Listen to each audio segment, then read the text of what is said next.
یزید کی حکومت کا پڑھ کے قبلہ میں حیران ہو گیا، 6 بر اعظموں پر.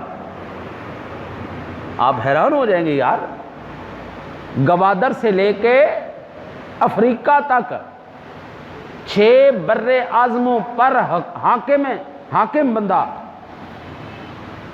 صرف اور صرف ایک شخصیت کی بیعت کے اوپر مصر تھا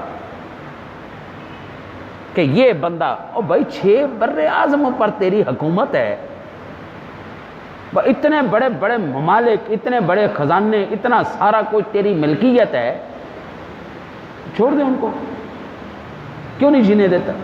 اس کو پتا تھا یہ رسول اللہ صلی اللہ علیہ وسلم کا تربیت یافتہ ہے، یہ خاندان رسول میں سے ہے، اگر اس نے میری بیعت کر لی، آنے والی نسلیں دین کو پیسوں کی خاطر، مفاہمت کی خاطر، صلح کی خاطر وہ تبدیل کرتی چلی جائیں گی. اس بندے کا بیعت کرنا لازمی اور ضروری ہے.